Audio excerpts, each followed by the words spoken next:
Mas, gimana ekspektasinya nonton Siksa Kubur ini? Kira-kira bakalan bagus nggak? Saya bakalan rajin sholat sih. Siksa kubur itu nggak ada, nggak. Bukan neraka itu jebakan. Oh gitu? Iya. Oke. Apa? Mas gimana mas? Iya, Kira-kira ekspektasi mas gimana sih tentang Siksa Kubur ini? secara alur mungkin saya rasa bagus. Kira-kira begitu? Iya. Tapi nggak tahu nanti ya? Tapi nggak tahu. Oke, thanks buat kalian yang udah ngeklik video ini. Kali ini kita akan ngebahas seputar film yang judulnya Siksa Kubur. Siksa Kubur adalah salah satu film horor di Indonesia yang kemarin sempat viral. Kita akan berbincang tentang Siksa Kubur, bagaimana Siksa Kubur ini dipandang dengan perspektif filsafat.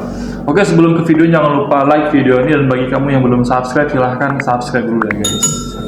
Kejam yang pernah aku kenal. Kamu main-main sama agama sih. Gimana kalau ternyata agama itu benar? Mau mainin agama ya? Mau jadi penista agama? Kalau nggak ngerti agama, nggak usah ngomong agama. Ini Mas Riko. Ya. Dalam Islam kan ada kepercayaan adanya siksa kubur. Iya. Nah, bagaimana filsafat memandang keyakinan ini gitu? Apakah benar-benar orang filsafat itu kan terkenal rasional ya Mas ya? Rasional, kritis. Nah, gimana caranya filsafat memandang siksa kubur ini? Iya. Itu gimana Mas?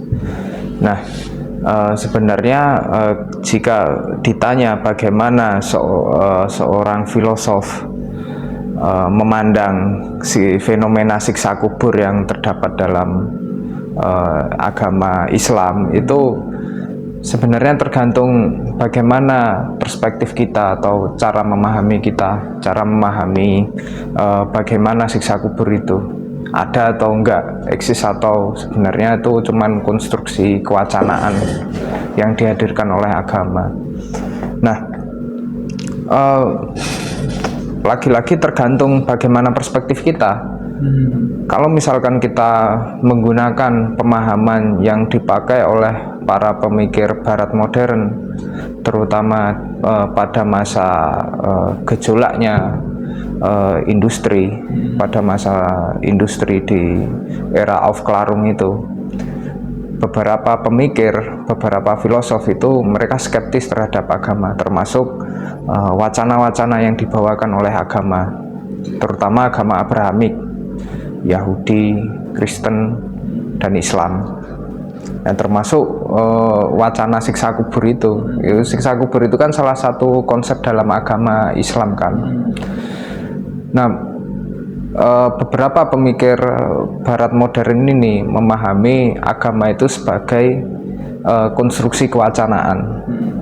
Contoh misalkan kayak Feuerbach itu, dia memahami bahwa agama dan juga ketuhanan, konsep ketuhanan yang dibawakan oleh agama itu, ya dia merupakan interpretasi manusia dari hakikat dirinya. Jadi segala sesuatu yang dibawakan oleh agama itu sebenarnya hanyalah hayalan manusia.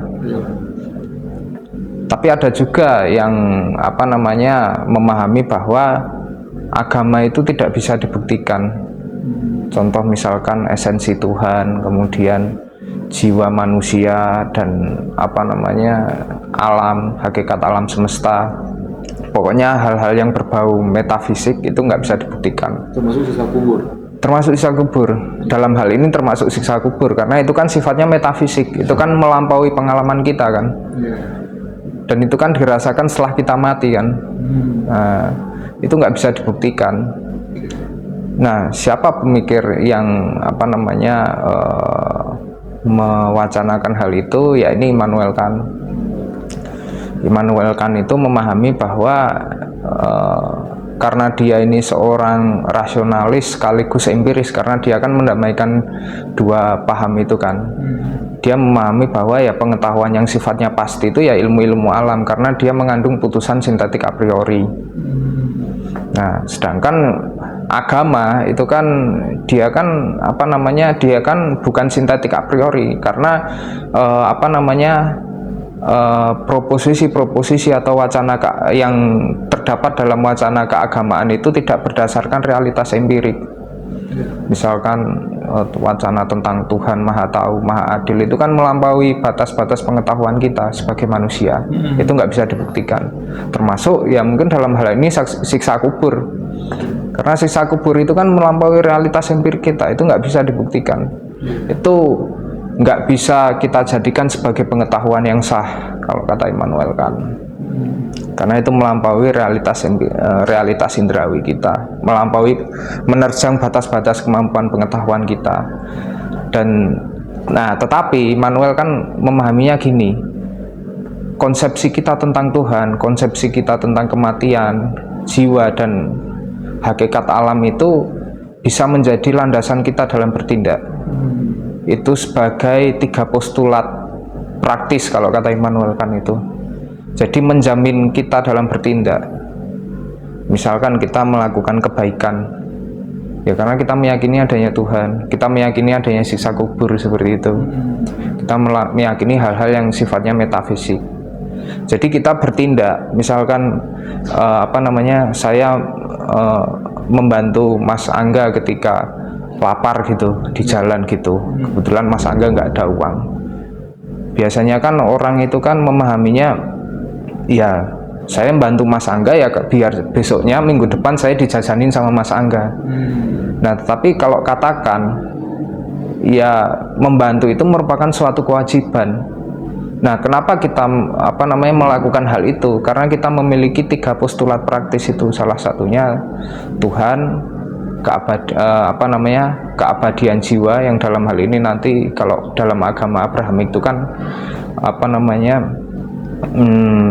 jiwa itu kan bakal eksis selamanya kan. Nah, dia dalam hal ini mungkin juga siksa kubur ya, kita bertindak bla bla bla. Kenapa kita melakukan kebaikan ya karena ada siksa kubur itu. Jadi manusia itu yang beragama, yang meyakini siksa kubur itu ada, bisa jadi mereka beragama, beribadah karena takut dengan siksa kubur atau gimana itu? Oh iya, bisa jadi. Berarti nggak ikhlas dong dia beribadah atau melakukan sesuatu itu. Iya. Bukan karena karena Tuhan dong. Berarti karena takut kalau dia bersalah, takut nanti disiksa. Jadi kan kalau gitu umat beragama nggak ikhlas dong, nggak beribadah karena Tuhan, tapi mengharapkan surga atau takut terhadap siksa tadi. Jadi jadi kayak gimana ini? Jadi Tuhan itu bukan sebagai prioritas jadi, tapi sebagai sesuatu yang ditakuti. Sesuatu yang ditakuti. Ya itu saya rasa logis itu. Logis sebagai makhluk yang manusia, sebagai makhluk yang masih terikat dengan sifat-sifat kemanusiaannya. Itu saya rasa logis. Bahkan Al-Quran itu kan cenderung mengajak manusia untuk senantiasa beribadah karena diberi embel-embel, misalkan kayak 72 bidadari di surga. Ya hal-hal yang sifatnya bisa kita nikmati secara jasmani itu didapatkan di surga. Itu embel-embelnya kayak gitu. Tapi nah ini lagi-lagi tergantung bagaimana perspektif kita memahami siksa kubur itu. Kalau mungkin dalam pandangan sufisme, ya orang memahami siksa kubur itu ya sebagai sesuatu hal yang biasa saja. Karena orang-orang sufi itu kan mereka memahami bahwa ya ibadah itu orientasinya ya karena kecintaan terhadap Tuhan kan, tanpa pertimbangan-pertimbangan yang lain. Misalkan kayak ya saya ibadah karena saya memang ingin mencapai kedekatan dengan Tuhan. Kalau dalam bahasa Inggris itu bisa kita sebut sebagai love without why, cinta tanpa mengapa. Itu pandangan dasar orang sufi. Karena orang sufi itu ya mereka beribadah bukan karena takut siksa kubur atau dia bisa menikmati kenikmatan jasmani di di surga, tapi ya karena dia memang cinta sama Tuhan, seperti itu. Jadi itu sebenarnya kalau misalkan ditanya bagaimana perspektif filsafat itu memandang siksa kubur, ya lagi-lagi tergantung pemahaman kita, kacamata apa yang kita gunakan, paradigma apa yang kita gunakan. Kalau misalkan Anda memahami dari perspektif pemikiran Barat modern yang dalam tanda kutip cenderung positivistik, ya pasti memahami agama itu sebagai konstruksi kewacanaan, agama itu sebagai candu masyarakat kalau kata Karl Marx. Justru malah kita itu dengan kita beribadah itu malah kita meninabubukkan diri kita dalam persoalan-persoalan realitas sosial masyarakat. Itu kalau perspektif positivistik orang-orang Barat. Seperti itu. Jadi bagi orang Islam yang beragama, ya, dia cukup meyakini itu lah. Iya, cukup meyakini itu. Udah nonton kemarin siksa kubur? Udah. Gimana? Udah. Apa reviewnya? Ratingnya 1-10 berapa? Karena saya bukan anak sinematografi ya Mas, tapi saya cenderung melihat film itu dari dua hal. Yang pertama, unsur yang dibawakan oleh Pak Joko Anwar sama ya dialognya. Nah bagi saya unsur yang dibawakan oleh Pak Joko Anwar ini cukup berani karena dia mengangkat isu yang sangat sensitif di masyarakat Indonesia, yakni kekerasan dalam pesantren. Ya kekerasan, salah satunya kekerasan seksual di pesantren, karena di dalam cerita itu kan ceritanya setelah Adil sama ayah ibunya Adil sama Sita dibunuh karena peristiwa bom bunuh diri itu kan mereka di pondok di pesantrenin sama Pak D atau Om mereka itu. Nah dalam salah satu scene itu ya mohon maaf ada perlakuan kekerasan seksual ya, terhadap kakaknya Sita itu dan juga semua santri oleh Pak Wahyu. Nah itu kan Joko Anwar itu kan menampilkan ya salah satu fenomena sosial yang ada di Indonesia, yakni kekerasan di pesantren. Dan hal yang menarik lagi adalah dialognya yang menurut saya bersifat filosofis. Contoh misalkan ketika Pak Wahyu itu berdialog dengan Sita itu tentang hubungan hati nurani dengan moralitas. Nah Sita memahami bahwa ya saya bertindak baik karena hati nurani saya mengatakan hal itu. Tetapi Pak Wahyu mengatakan bahwa justru hati nurani itu terbentuk dari atau terkonstruksikan dari moralitas yang sebenarnya walaupun kita mengingkari itu ya secara tidak langsung membentuk hati nurani kita. Jadi kita melakukan kebaikan, kita mengetahui itu baik ya karena aturan-aturan moral yang mengelilingi kita, mengelilingi cara berpikir kita, walaupun sebenarnya kita ya mengingkari hal itu gitu. Itu menurut saya dialog yang cukup filosofis. Dan ketika ada scene yang mana Pak Wahyu itu mau bunuh diri pakai pistol itu kan Pak Wahyu mengatakan bahwa hidup ini tanpa makna. Itu itu bisa kita korelasikan dengan pandangan nihilismenya Nietzsche itu, bahwa ya hidup itu sebenarnya nggak punya makna, nggak punya tujuan, seperti itu. Jadi seneng-seneng aja gitu, sakar dewe gitu. Ya sebenarnya tuh kalau nihilismenya Nietzsche itu kan memahami bahwa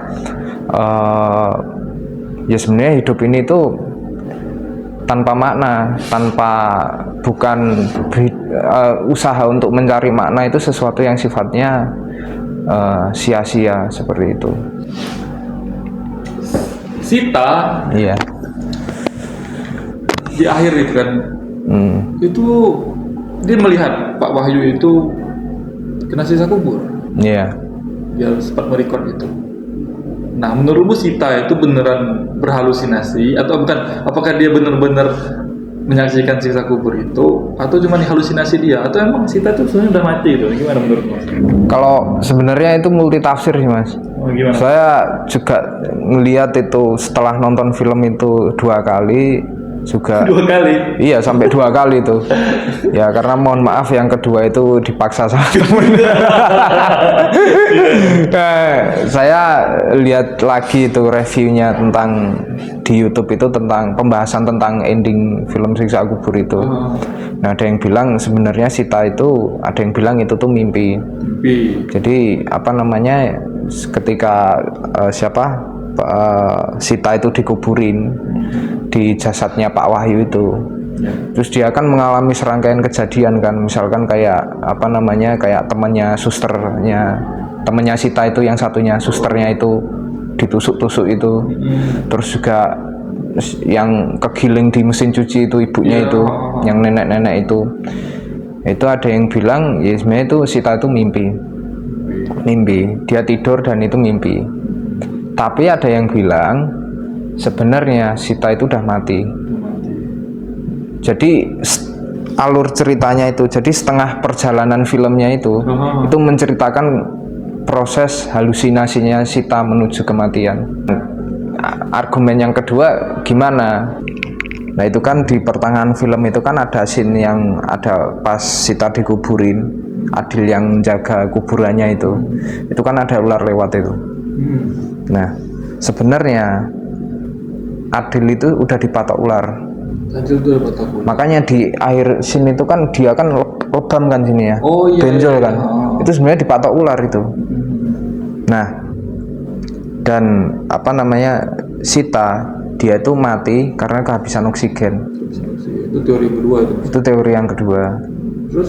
Nah, jadi sebenarnya setengah perjalanan film itu, setengah alur cerita di film itu sebenarnya menceritakan tentang halusinasinya Sita ketika dia mati. Karena gini, apa namanya, ada salah satu riset yang mengatakan ketika seseorang itu mati, dia itu beberapa detik setelah dia meninggal, dia akan mengalami hal-hal atau kesan-kesan yang ada di masa lalu, sesuatu yang berkesan bagi dia. Gitu ya? Iya, memorinya keingat kembali, terutama hal-hal yang berkesan. Nah, salah satu hal yang berkesan bagi Sita adalah bagaimana dia itu berupaya untuk membuktikan adanya siksa kubur. Termasuk hal yang berkesan itu adalah hal yang ditakutkan oleh Sita. Bagaimana kalau siksa kubur itu ada? Makanya di akhir mau film itu habis, di penghujung film itu kan Sita itu kan apa namanya, di film itu diperlihatkan scene di mana orang-orang itu membuktikan, masyarakat luas itu membuktikan adanya siksa kubur dan itu beneran terjadi. Nah, itulah yang ditakutkan oleh Sita itu. Sehingga itu yang muncul di imajinasi. Iya, itu yang muncul di imajinasinya dia. Dan juga di akhir film itu kan ada Ismail. Itu kan ingatan masa kecilnya Sita ketika di pesantren itu. Dan juga apa namanya, Adil juga ada di situ, orang tuanya itu yang ada scene dia masuk ke toko roti itu kan, toko roti orang tuanya itu. Dan juga ada Pak Wahyu. Pak Wahyu itu kan ya, dia itu kan sebenarnya Sita sama Adil itu kan dendam kan sama Pak Wahyu sebenarnya, karena ya Pak Wahyu itu pernah memperkosa si Adil itu. Itu ya. Jadi ada 2 teori itu Mas ya. Yang pertama tadi Sita itu pas itu mimpi, kedua emang dia beneran mati kena kehabisan oksigen. Nah, yang kedua itu karena di akhir scene ada kata manrobuka di sana. Nah, ada kata itu? Iya, ada kata manrobuka ketika si Adil sama Sita itu keluar dari kuburan. Itu kan apa namanya, Sita bilang kita harus keluar dari sini, terus Adil bilang sudah terlambat. Tahu-tahu ada kata manrobuka gitu, ada yang tanya kayak itu. Nah, dia sebenarnya ditanyai sama malaikat maut itu dan. Berarti sutradara menggiring kita untuk percaya dong semua siksa kubur, karena di endingnya dia udah ngomong kayak gitu, manrobuka, itu orang itu udah mati. Ada pertanyaan seperti itu berarti? Iya, secara tidak langsung ya film ini ya menggiring kita untuk percaya, tapi di sisi lain juga saya rasa menggiring kita untuk selalu bertanya terus, skeptis terhadap agama. Karena dialognya Sita sama Pak Wahyu, kemudian Sita sama guru agamanya ketika di pesantren. Kesannya untuk siksa kubur dibanding sama film-film yang sebelumnya itu apa Mas? kan film-film sebelumnya kan membawa tema agama juga kan. Kalau di Sisa Kubur ini kesannya apa gitu Mas? Kalau di Sisa Kubur ini, karena yang apa ya, yang menurut saya baru itu dialog yang ditampilkan di film ini. Karena dialognya menurut saya bersifat filosofis. Dia ya dialektika antara Sita sama Pak Wahyu tentang moralitas, kemudian tentang agama. Nah itu menurut saya itu hal yang baru. Jadi kita itu nggak cuma dapat jump scare sama takut-takutnya aja, tapi ya secara tidak langsung kalau teman-teman sadar ya dan teman-teman mau mikir itu ya itu mengandung unsur filosofis dialog-dialognya itu seperti itu. Dan juga film ini ngangkat isu yang sedang marak tentang kekerasan, iya, isu-isu sensitif, bom bunuh diri, juga kekerasan seksual di pesantren seperti itu. Bom bunuh diri yang didasarkan pada agama, kekerasan seksual di pesantren. Ini yang menurut saya yang bikin film ini istimewa itu sih. Ya tapi lagi-lagi ini penilaiannya bukan dari seorang mahasiswa sinematografi ya, tapi sebagai dari mahasiswa filsafat. Jadi lihatnya dari unsur filosofisnya aja, bukan dari kayak segi penataan gambar gimana atau ya, animasinya gimana, pencahayaan dan lain sebagainya. Oke, menarik sekali itu. Terima kasih ya Mas Riko buat sharing-sharing reviewnya film tentang Sisa Kubur. Sangat luar biasa. Jadi kita bisa melihat bahwasanya sebuah film itu tidak hanya menampilkan sebuah visual gambar saja, tapi emang ada nilai-nilai moral, pesan-pesan yang sifatnya filosofis tadi kan disampaikan oleh Mas Riko. Oke, thanks buat kalian yang sudah menyimak video ini. Sampai jumpa di video selanjutnya dan sampai jumpa.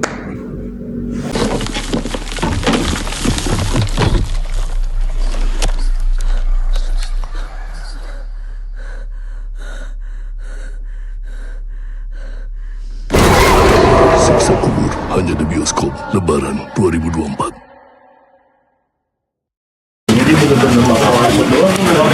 Iya. Itu yang bikin stres juga. Bre, gimana tadi bre? Hah? Gimana tadi? Menurut lu gimana tadi film? Tadi? Alay sih. Alay? Mungkin sejarah. Terus. Rating dari mana? 1 sampai 10 berapa kira-kira? Berapa kok? Rating. 8,5. Lu berapa Roh? 7,6.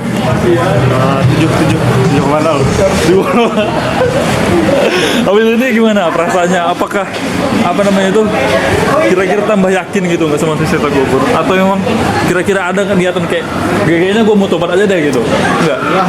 Enggak. Tuhan nggak mungkin kok lihat itu kok.